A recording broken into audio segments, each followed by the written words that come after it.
Yo nací en Corralito. Mis padres vivían en el campo.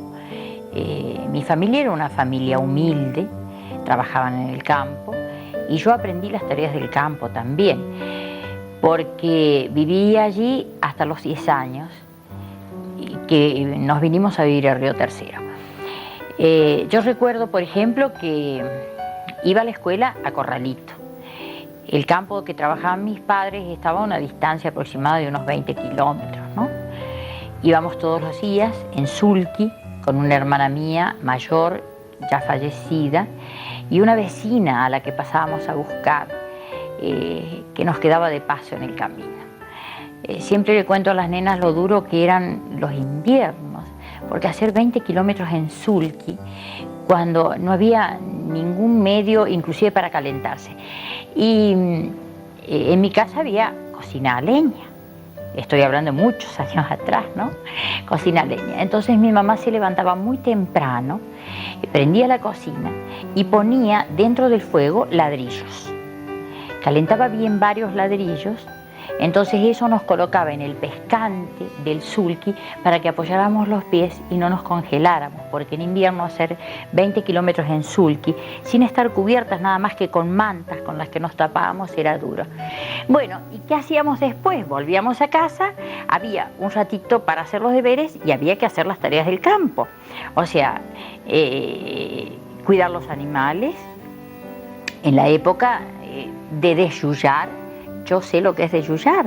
Nos hacían las asadas del tamaño que nosotros teníamos y 2 o 3 horas que había libres había que partir al campo con el resto a desyullar. O sea, no estoy arrepentida de haber vivido todo eso, al contrario. Primero, eran épocas muy distintas. Yo cuando se los cuento a las nenas, ellas casi que no lo pueden entender, dicen, ¿y jugabas? Y yo digo, poco, porque no teníamos tiempo para jugar. Mediodía nos íbamos a la escuela, el otro mediodía había que ayudar en la casa y en el campo no había mucho tiempo. Y cuando jugabas, ¿con qué jugabas? Y mi mamá nos hacía muñecas de trapo. Muñecas de trapo, y sí, era la única forma. Yo recuerdo que alguna muñeca con la cabecita de material la tuve después de los 10 años cuando nos vinimos a vivir a Río Tercero.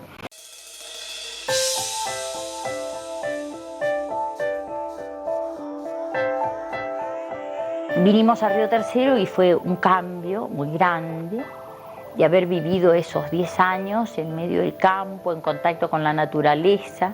Esto era una cosa totalmente distinta, aunque Río Tercero en esa época tenía las calles de tierra, las veredas altas donde nos sentábamos a la tardecita. Bueno, era muy distinto. Y terminé la primaria en la Escuela de las Monjas, allí hice la secundaria también. Y terminada la secundaria comencé a trabajar, porque yo tenía una aspiración, que yo recuerdo que la tenía desde que tenía 4 o 5 años. Yo quería ser abogada. Yo estoy segura que en ese momento no sé de dónde puedo haber sacado el término abogada, porque el único diario que llegaba al campo era el Diario La Tierra. Y yo lo leía, me gustaba mucho leer y como otra cosa no tenía posibilidades de leer, leí el diario. En algún lado debo haber leído, porque cuando me decían, como a todos los chicos se les pregunta, ¿qué vas a hacer cuando seas grande? Yo decía, abogada. Precisamente va a caer lo que nosotros hemos dicho que no existe. Se trata de un accidente y no de un atentado. Sostengo de que fue un hecho intencional. Por lo tanto, el fuego primigenio fue provocado intencionalmente para provocar ese estrago. Primero fuimos por un injerto, pero lamentablemente no pegó el injerto, así que me tuvieron que amputar. ¿Ya tiene convicción propia si fue atentado o accidente? No, todavía no.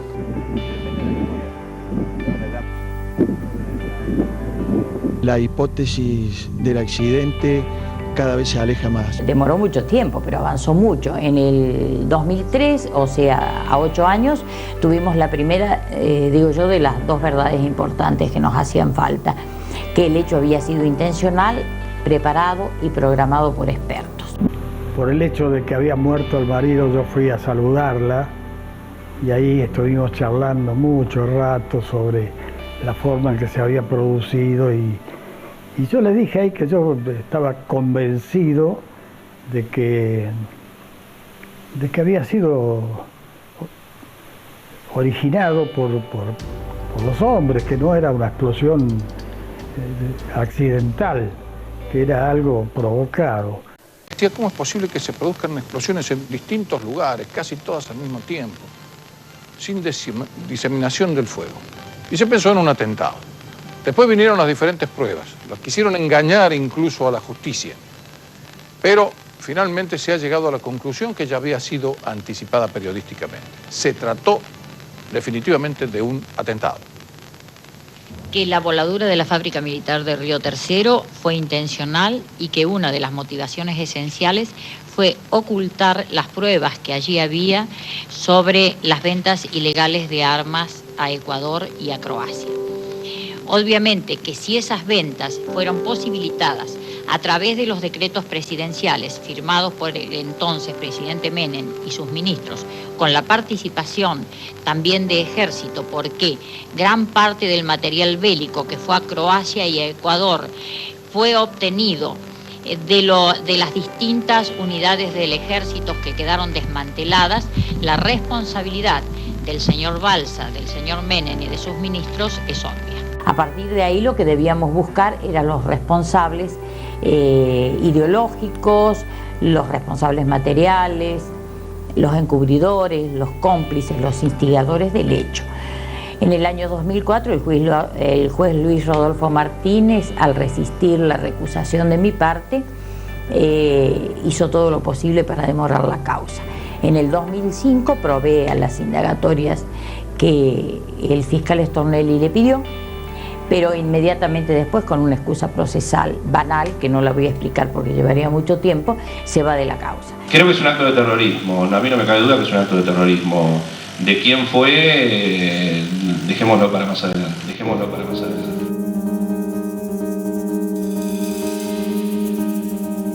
En el año 63 comencé a trabajar en el Instituto Alexis Carrel. Entré como secretaria del Instituto Secundario. Recuerdo que vi salir la primera promoción porque el Alexis Carrel recién se había fundado la parte de secundario, ¿no? Y hasta el año 69. A Coca la conocí porque yo iba al Instituto Alexis Carrel, de la cual ella era secretaria. Yo tenía 15 años y ella tenía 20. Nos llevamos 5 años. Mientras trabajaba en el Alexis Carrel, que era mediodía, era por la tarde, a la mañana trabajé en varias escuelas de Río Tercero. En la escuela primaria que está en el barrio El Libertador, también en la ex 402, que no sé cómo se llama ahora, y bueno, de Barrio Norte. Entonces trabajaba a la mañana y a la tarde, pero siempre con la aspiración que tenía que reunir algunos ahorros porque yo quería seguir estudiando. Y era la única forma porque mis padres no tenían una vida holgada, era una familia trabajadora, mi papá tenía camiones de transporte y vivíamos con el trabajo que hacíamos cada uno. Yo mientras hice el secundario atendía alumnos particulares, tejía, hacía un montón de cosas como para ayudar en la casa. Entonces, del 63 al 69, estuve trabajando en las escuelas, a la mañana y a la tarde, jornada completa. Y ahí fui haciendo algunos ahorros. En el 69 tengo la posibilidad de entrar a la municipalidad a trabajar en lo que en ese momento era una Secretaría de Prensa y Relaciones Públicas. Era jornada de mediodía, se terminaba a la 1:30 de la tarde, así que dije, esta es mi posibilidad. Ahí en la municipalidad fuimos compañeros y en una charla ella me dice, yo voy a seguir derecho. Ah, yo también, te digo. Y bueno, y nos inscribimos y empezamos a viajar. Conseguí los horarios por la tarde para hacer los prácticos, así que entrábamos entonces a la municipalidad a las 7 de la mañana, salíamos a la 1:30, yo pasaba directamente a la terminal de ómnibus, no volvía a mi casa, tomaba el expreso de los obreros, que entonces salía a las 2 menos cuarto, llegaba a Córdoba. Llegábamos a la terminal de Córdoba y Coca sacaba la frazada del padre, no, perdón, la manta del padre y sacudía, sacaba toda la tierra, porque entraba tierra por todos lados, y nos íbamos a la facultad. Cumplía con mis clases en la facultad y regresaba en el último coche que llegaba a las 12:30, para el día siguiente hacer lo mismo. Y yo creo que yo he tenido un privilegio, y esto trato de inculcárselo siempre a mis hijas, no hay cosa más linda que hacer aquello para lo cual uno tiene aptitudes y lo que le gusta. El trabajo no tiene que ser una carga, ese es mi punto de vista. El trabajo que tiene que ser agradable, tiene que ser la realización de todos los días. De la misma forma que el pintor logra una obra, en cualquier otro orden de la vida, el que trabaja va logrando todos los días modelar algo y hacer algo, es su creación. Entonces, cuando uno está haciendo lo que realmente le gusta, es fascinante. Coca lo que hacía, lo hacía todo bien. Ella recitaba y participaba de los concursos y siempre ganaba, primero, segundo, pero en el rubro de ella ganaba. Fue la primera mujer que se tiró en paracaídas, también su hermana Mirta, y yo las acompañaba. Me llevaban 5 años, entonces yo era un poco chico todavía como para hacer paracaidismo. Allá hay un cuadro. Ese cuadro tiene un premio. Fue el premio a la mejor fotografía. Se llama entre cuerdas y seda, o seda y cuerda. La reglamentación decía que tenía que haber tres elementos. Entonces estaba la tierra, el cielo nublado, ¿no es cierto? Y estaba el paracaídas, en una posición semiabierta. Y faltaba otra posición, que era la de un trigal. Bueno, yo tenía en la mano, ¿no es cierto?, el trigal, y yo iba corriendo al lado, ¿no es cierto? Ella debe haber sacado 20 fotos, hasta que dijo, bueno, voy a presentar esta. No tiene nada que ver con la abogacía, ¿no? Lo hice durante mucho tiempo, estar en el teatro. A mí me fascina el teatro, me encanta. Trabajé en el grupo vocacional Casino, cuando nos encontramos con Elber Reza, nos acordamos de que la primera actuación en teatro, yo hice pareja, hacíamos pareja en la obra con Elber Reza y hacíamos una pareja cómica, pero te debo estar hablando de mucho tiempo atrás. Te vas a asustar si te lo digo. Yo creo que te estoy hablando de 35, 38 años atrás. Bueno, cuando en el grupo de teatro de Hugo Olmedo, que ustedes ni se deben acordar, era Hugo Olme. Éramos un grupo donde estaba Fisori. Y tuvimos ahí la experiencia, ¿viste?, de compartir unos 2 años así de teatro con ella. Era una persona muy alegre. Claro, teníamos 17 años, 16 años, 17. Muy alegre, muy chicharrachera, y te digo que en la obra que hicimos ese año, ella hacía un personaje cómico y bien payasesco, y lo hacía muy bien, muy bien. Después en el grupo vocacional Casino, después en otros grupos, siempre estuve haciendo algo, y no es que sea una frustración, pero algo de eso hay, porque el teatro me fascina.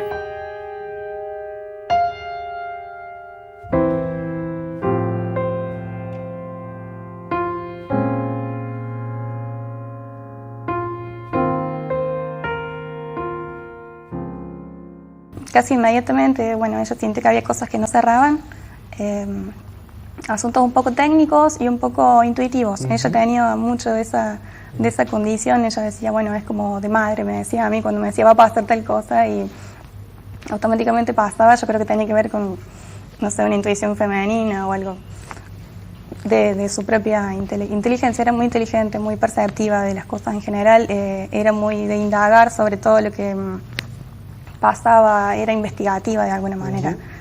Capaz también por algún recuerdo de su época de docente. Sus niñas siempre pasaban acá cuando ella tenía que ir para presenciar todo lo que tuvo que presenciar en esto de sacar a flote de que no era un accidente sino que fue un atentado. Sus niñas se quedaban acá con nosotros las llevábamos al colegio, y bueno, ella se sentía confiada en ese aspecto. Renegaba mucho con la política, ya en aquel tiempo. La doctora Gritti podría haber sido la primera persona que, viviendo en Río Tercero, hubiera sido legisladora nacional.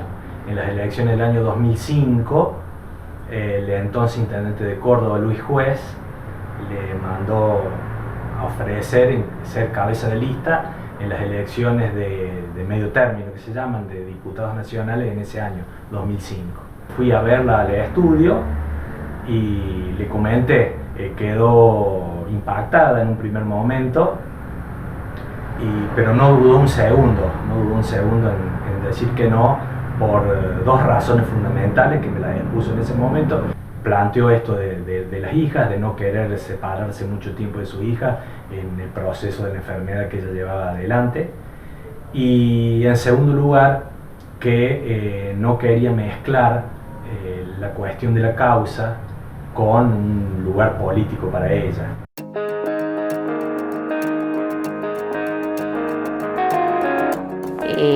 Tengo mucha voluntad, me empujo a fuerza de voluntad. Soy bastante autoritaria, tengo un carácter bastante fuerte. Soy muy sincera, soy muy frontal, no hace falta que lo diga porque todo el mundo sabe, digo lo que pienso, nunca escondo. Tengo también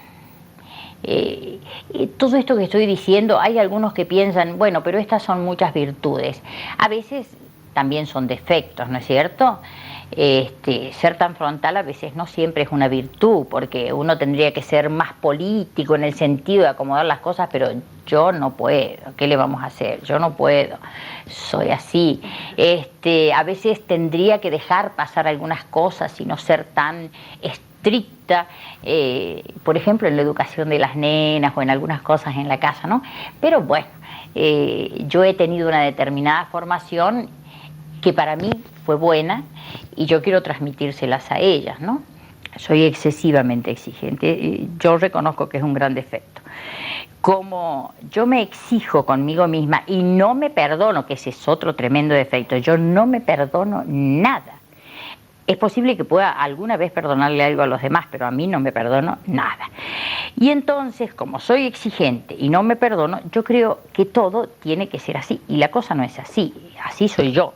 Pero el entorno es distinto y bueno, ese es un gran defecto mío. Obviamente hay que investigar ahora quiénes son los autores, ya no de una conducta negligente o culposa, sino de un hecho intencional, y en esto no solamente serán los autores materiales, sino quienes planificaron esto, quienes decidieron, quienes tomaron algún tipo de decisión, porque obviamente esto no es el producto de la locura aislada de una persona. Aquí hubo evidentemente un verdadero complot, una actividad programada por un grupo de gente, evidentemente, no fue una acción aislada. Se van a tomar todas las medidas y si va a haber, si se va a levantar una nueva fábrica de esta naturaleza, se tendrá que hacer en otro lugar. Si es que no, ahora se empieza a analizar. Señor presidente, no se olviden que esto ocurrió hace 10 horas. Este fallo no hace otra cosa que hacernos ver a los argentinos que la justicia tiene algunos destinatarios y otros no. Es decir, la justicia no llega al poder, la justicia no llega a los poderosos. Eso de que la justicia tiene una venda es equivocado, la tenía. La justicia se la ha quitado y sabe muy bien quién tiene al frente. Y según a quien juzgue, firma con la mano izquierda o con la mano derecha, pero nos ha demostrado acabadamente que con todas las pruebas existentes, el fallo este es coherente, le voy a decir. Coherente, ¿sabe con qué? Con la armónica decadencia a la que nos están sometiendo a los argentinos. Porque ella estaba tan aferrada a su lucha y ella quería la condena como correspondía, pero en particular quería la condena de Menem. ¿Por qué? Porque hay responsabilidades inferiores, intermedias y superiores. Todo lo que genera esto lo generó los decretos que él firmó. Acá en Río Tercero hubo muertos. En mi país un gobierno violó normas internacionales. En mi país un gobierno prefabricó decretos al servicio de la mafia. Esto hay que decirlo de frente para no caer en la ingenuidad. Luchó muy sola y había veces que tenía miedo por su integridad y por la integridad de sus hijas. Estuvo muchas veces en situaciones muy delicadas. Ella no tenía confianza prácticamente en nadie. Es decir, se ve que había chocado en alguna oportunidad con alguien, otros no, le decían, pero no me nombres, una cosa rara. Que nadie quisiera aportar algo. Enfrentó al poder y eso yo lo reconozco. Lo reconozco. Coca había que tenerla bien puesta para poder enfrentar en ese momento, como todos los momentos de la vida, enfrentar al poder es muy difícil. Los poderes necesitan del miedo institucionalizado. Derrotar el desánimo, derrotar el miedo institucionalizado es la única manera de recuperar democracia. Nos vienen convocando cada 2 años a una cosa importante como la expresión electoral, pero por favor, usted se me queda quieto en el entretanto de los 2 años, sobre todo porque a veces no sabemos distinguir muy bien si el grupo político que triunfa es sustancialmente distinto del otro o es la misma continuidad de un modo económico-social dentro del país. Rechazo, espaldarazo, que por ahí Río Tercero también le daba, hay que decirlo por ahí con todas las letras. Yo me acuerdo que en una entrevista que le hice, ella lo decía, que le había tocado ir a un negocio y en pleno 3 de noviembre estar preocupados por la venta de unos zapatos y no por la marcha, digamos. ¿Cómo manejaba eso? ¿Era un dolor o le resultaba indiferente? Sí, le dolía. Le dolía más adentro de la casa que afuera. Ella siempre fue muy hábil para mantenerse firme, algunos decían estoica, frente a lo que se había autoimpuesto como deber de llevar esta causa de una manera responsable y profesional también, porque ella era abogada, así que de alguna manera guardaba un poco los sentimientos para adentro y le dolía, pero nunca se sintió enojada. Bien. No lo vio como un rechazo, lo veía algo como a la gente muchas veces le cuesta entender el punto de vista del otro, le cuesta entender el dolor del otro y de alguna manera eso era lo que más le dolía, la sensación de división. Ella tenía una idea del deber cívico muy profunda y le costaba entender que algunas personas no lo sintieran así y fueran de alguna manera un poco más para adentro y menos para el otro. En cambio a mí sí me enojaba, me producía bronca. Y ella me decía, no te enojes, pero yo escuchaba comentarios una vez que vino muy dolida porque había escuchado decir a una señora en una farmacia que le hubieran hecho falta 2 o 3 bombas más para terminarse la casa, cuando ella de alguna manera había perdido el 50% de su familia, su apoyo. Volvía y yo escuchaba esos comentarios y ponía muy nerviosa, otra vez que la panfletearan en el centro, hablar muy mal de ellos, de mi mamá, de Boca Bárbaro. Yo también me enojaba, ella me decía, no te enojes, no quiero que por esto pierdas la fe en el país. Para mí los principios fundamentales, mira, el primero es la honestidad y la verdad. Son las dos cosas elementales. Yo creo que en la vida, así veas que te vienen pisando, hay que ser honesto. Yo eso lo aprendí en mi casa. Si hay una cosa que aprendí fue el valor de la verdad y el valor de la honestidad. Y eso se los recalco a ellas. Sí, pero me dicen siempre, sí mamá, pero vos nos decís, pero nosotros lo que vemos, que fulano, no importa. No importa. Uno tiene que estar bien con lo que tiene adentro. Y para estar bien con lo que tiene adentro no hay otro remedio que ser así.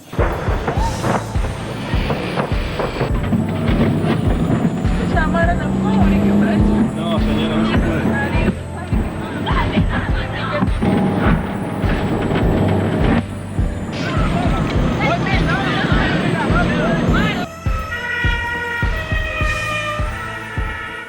Fallece el abogado de ella, que era el doctor Olcese de Villa María, también un abogado muy conocido y muy prestigioso. Entonces, como Coca conocía que yo había tenido conocimiento del expediente desde la primera hoja, ya era una causa de las más importantes que había a nivel nacional y una causa una investigación muy voluminosa. Me invita a formar parte de su defensa, a colaborar con ella. Y bueno, y allí en las primeras reuniones planteamos que era necesario tener una pata en Córdoba, un equipo de trabajo, y bueno, y lo invitamos a Horacio Viqueira, que había sido un diputado nacional que había tenido una participación importante en la investigación de la causa Armas, proveyendo importantes pruebas en aquel entonces. Y también definimos que había que tener una pata en Buenos Aires, y el doctor Moner Sánchez había tomado contacto con Ana porque la veía una mujer muy luchadora y en un principio bastante sola en este tema. Yo era una persona muy alegre. Me recuerdo yo como una persona alegre, bastante jovial, y creo que he perdido mucho de eso.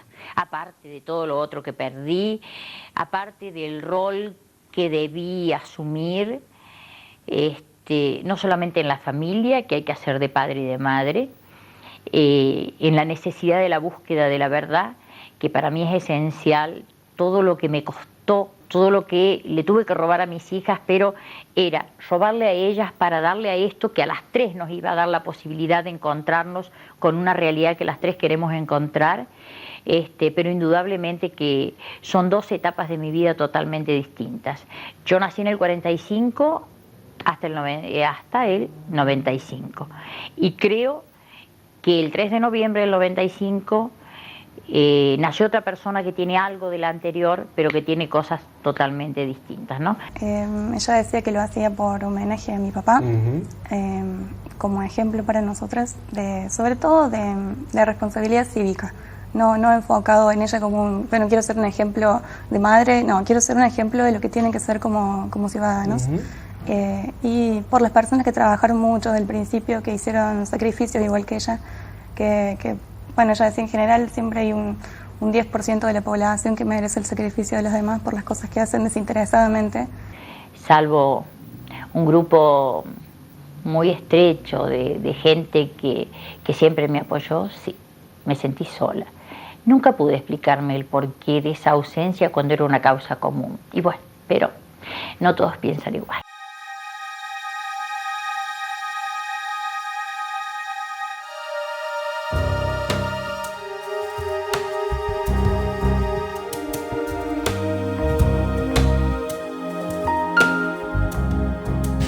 En nombre de los familiares, amigos y de todos los que de una u otra manera estuvimos luchando por tener un lugar que recordar ese trágico suceso, y mantener activa y sobre todo tener presente en nuestra memoria a las 7 víctimas fatales de ese crimen impune.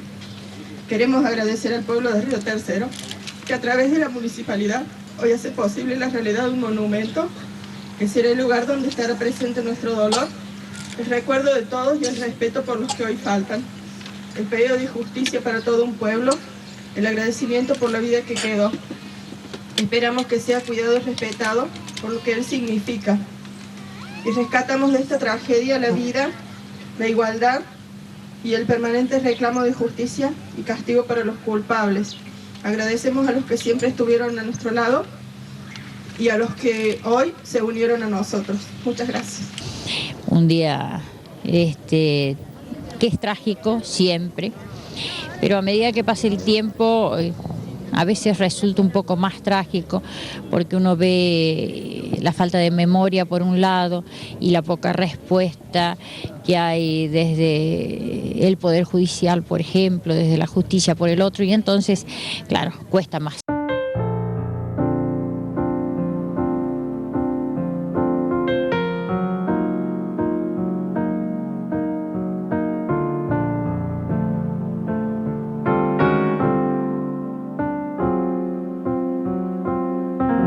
Yo un día charlando con ella, ya la había empezado a ver deteriorada. Le digo, mira Coca, ya se consiguió mucho. Él tiene la condena social. Y ella me dice, no me basta. Yo quiero la condena de la justicia. Porque si algo que ambos teníamos era que el valor de justicia nadie lo podía tocar. Perdí muchas cosas el 3 de noviembre, obviamente la fundamental no hay ni que decirla, perdí muchas otras, pero también fue una gran lección. Aprendí a conocer más a la gente. No es que no sea confiada ahora, soy más prudente. Yo soy una persona muy confiada, hoy soy más prudente, porque me doy cuenta de que yo tal vez soy frontal y honesta, pero no todo el entorno que uno tiene a veces es así. Entonces aprendí a distinguir a la gente y bueno, eso me ha hecho más cautelosa, más prudente, y obviamente que perdí mucho de la alegría que tenía de vivir. No puedo decir que no tenga alegría de vivir, sí la tengo 2 hijas hermosas que obviamente no lo van a reemplazar nunca a Rayo, pero son los que llenan la parte afectiva, pero perdí todas las expectativas y todos los proyectos que teníamos juntos. Ella amaba a sus hijas, daba todo por sus hijas. Entonces, ojalá Dios la siga protegiendo. Ella amó mucho a sus hijas. Cuando iba a llegar Juli, y ella me comenta, entonces yo le dije, pero Coca, ¿y el problema de salud que tenés? Porque ella tuvo 3 procesos oncológicos. Le digo, no sé, justamente, dice, ¿sabe por qué lo hago, Luis? Lo hago para que ella el día de mañana tenga una hermana.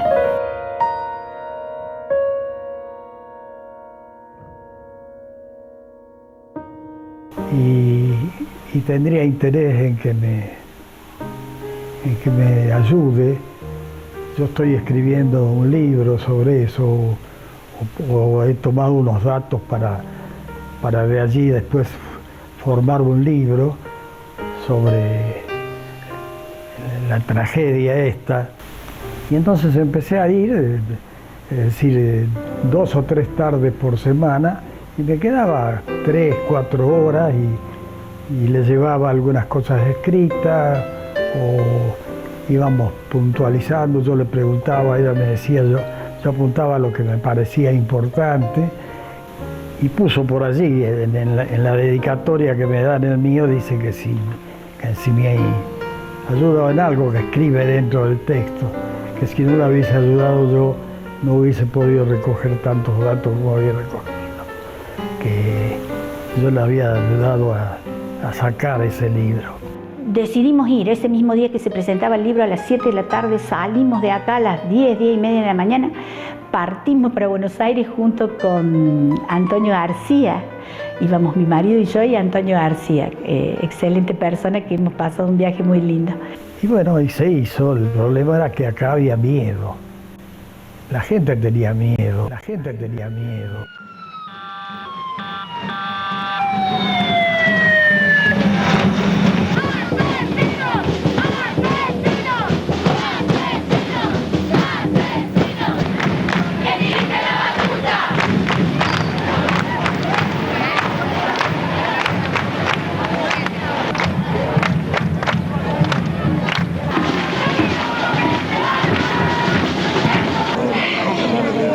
Para empezar, parece mentira, ¿no?, que hubieran pasado 10 años. Uno está acá y realmente el tiempo vuela a veces y nos parece tan cerca aquello que es increíble que hubieran pasado 10 años. Como reflexión, bueno, yo la hago desde el punto de vista humano. Digo siempre que el dolor es no solo de todos los 3 de noviembre, sino de todos los días del año.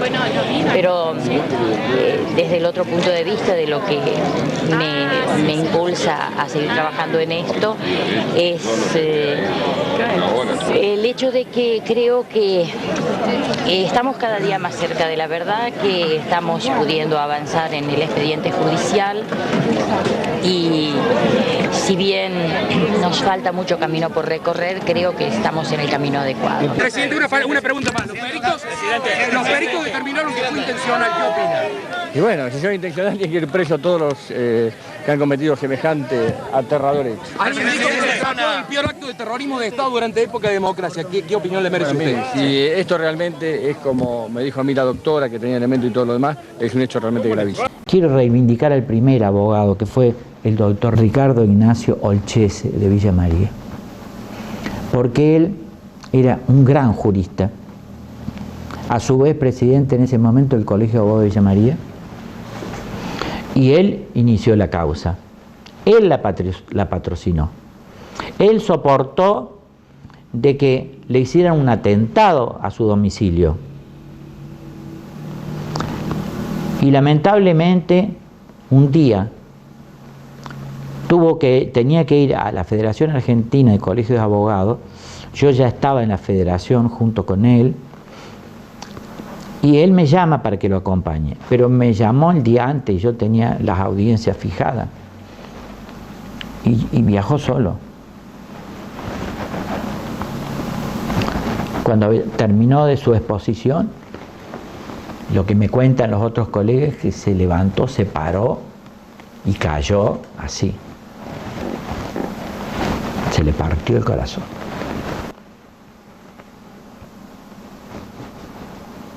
A nosotros la prensa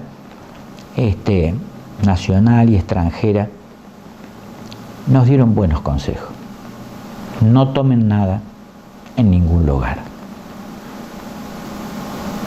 Y nosotros a lo largo de estos 25 años hemos perdido mucha gente, incluso testigos importantes.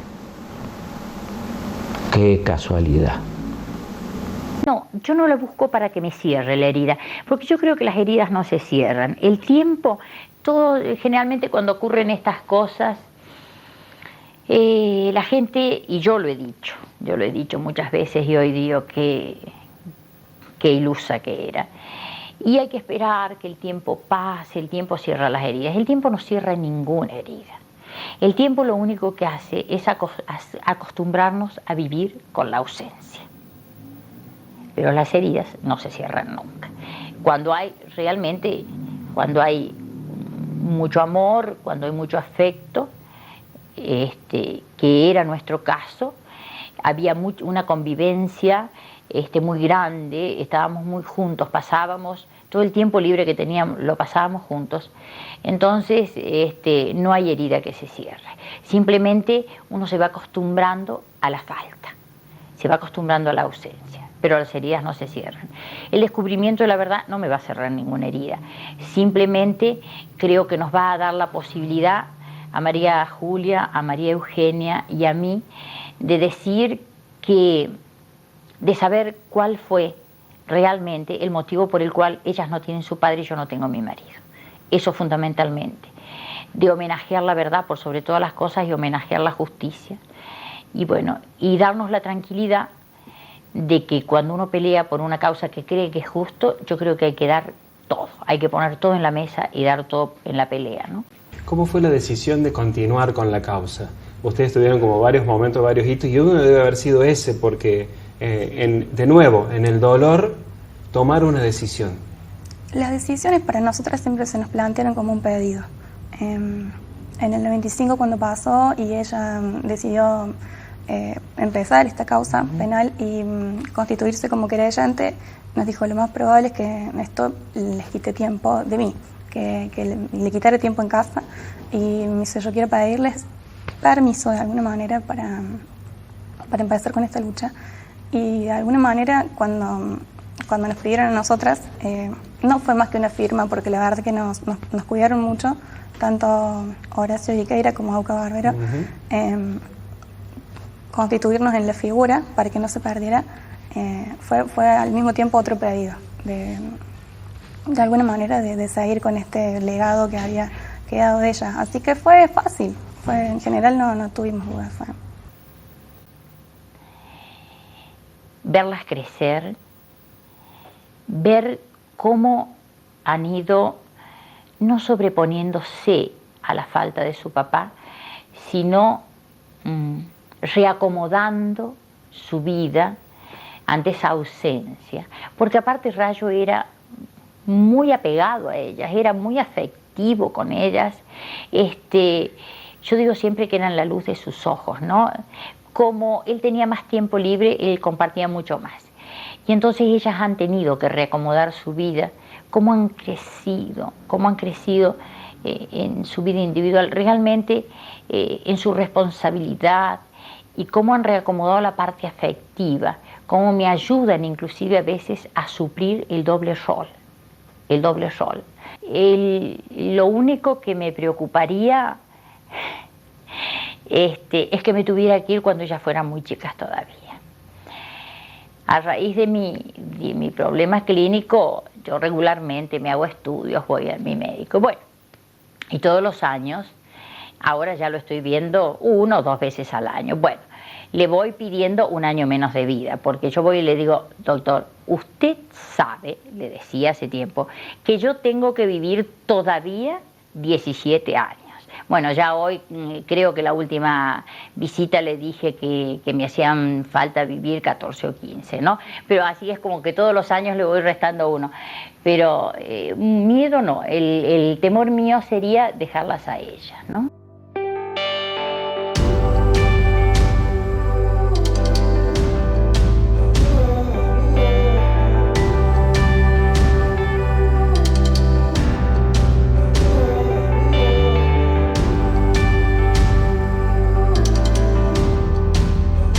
Cada vez más difícil, y sobre todo sin tenerla a ella.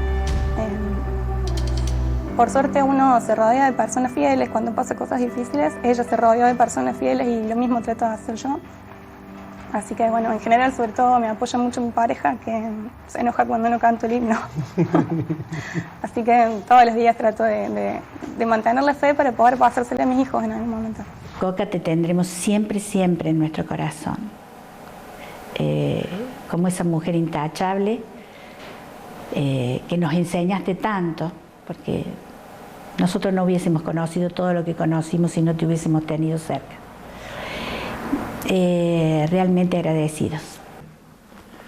Yo, con toda honestidad, su muerte no la pude superar. Del grupo de los que luchamos, hoy,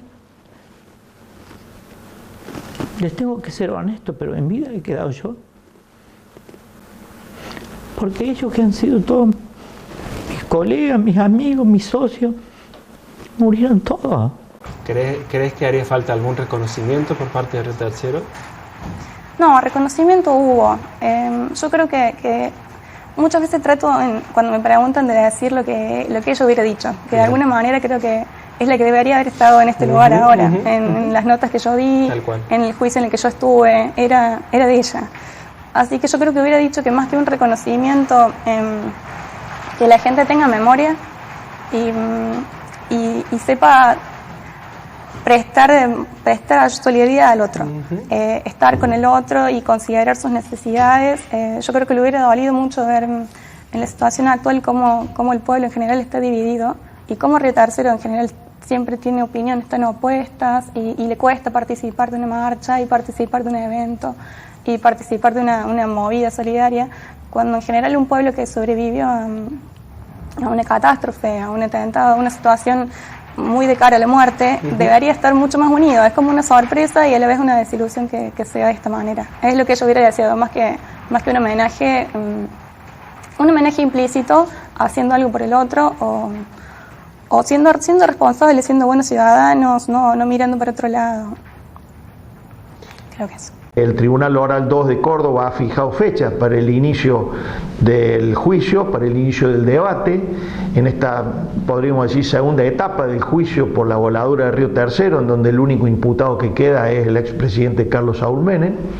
Él está acusado de un delito gravísimo, que es estrago doloso calificado por muerte y lesiones de personas, y ese debate, ese juicio oral va a comenzar, salvo imprevistos, digamos, de salud o de cuestiones que pudieran llegar a plantear las defensas a último momento de Menem, pero es una nueva etapa después de haber intentado quedar afuera de la investigación de Río Tercero y afuera del expediente y de muchísimas idas y vueltas procesales. Yo soy creyente, soy muy creyente, y creo que eso a mí me ha dado muchísimas fuerzas, pero también confío en la ayuda que no me ha dejado de prestar rayo. Las nenas tienen una visión muy particular, ¿no?, del tema de la muerte. No muy particular, realmente creo que a veces es la visión correcta, ¿no? Ellas dicen, podrá no estar, pero a veces se rebelan porque yo voy al cementerio y llevo flores. Y ellas me dicen, ¿por qué? Y yo me siento bien. Y ella dice, papá no está ahí, mamá. Ahí están los huesitos, pero papá no está ahí. Papá sigue estando con nosotros y su alma está en el cielo. Y en una oportunidad María Eugenia, que le escribió una carta, porque siempre le escribe, le puso que el momento más feliz de su vida sería la gloria de cuando nos encontremos los cuatro juntos en el cielo.